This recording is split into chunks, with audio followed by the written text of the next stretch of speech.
ఈరోజు భారత మాజీ ప్రధాని, మాజీ ఏఐసిసి అధ్యక్షులు, భారతమాత ముద్దుబిడ్డ, భారతరత్న బిరుదాంకితుడైనటువంటి స్వర్గీయ రాజీవ్ గాంధీ గారి 34వ వర్ధంతి.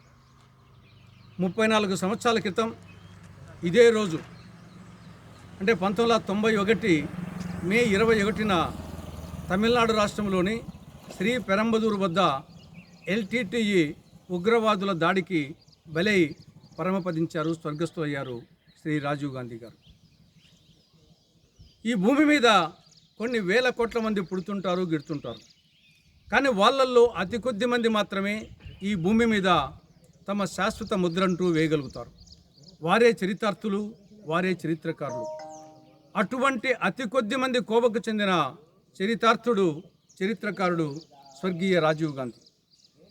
ఆయన గొప్ప పరిపాలనాధ్యక్షుడు, రాజనీతిజ్ఞుడు, దార్శనికుడు, దేశభక్తుడు.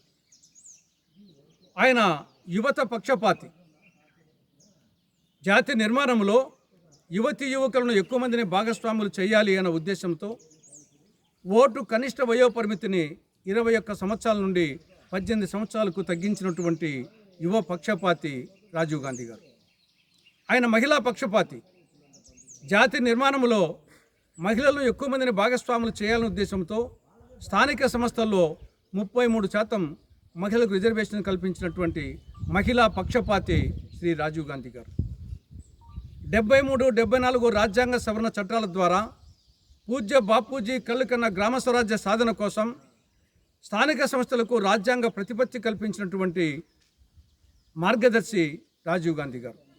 ఈరోజు ప్రతి ఒక్కరి చేతిలో సెల్ ఫోన్ ఉంది అంటే, ఈరోజు ప్రతి ఒక్కరి ఇంట్లో టీవీ ఉంది అంటే దానికి కారకుడు శ్యామ్ పిట్రోడా సహకారంతో రాజీవ్ గాంధీ గారు సాధించినటువంటి సమాచార విప్లవము, ఎలక్ట్రానిక్ విప్లవము అవి కారణాలు. కాబట్టి అటువంటి గొప్ప దేశభక్తుడు, రాజనీతిజ్ఞుడు, దార్శనికుడు అయినటువంటి రాజీవ్ గాంధీ గారి ఆయన జీవించింది కేవలం 47 సంవత్సరాలే.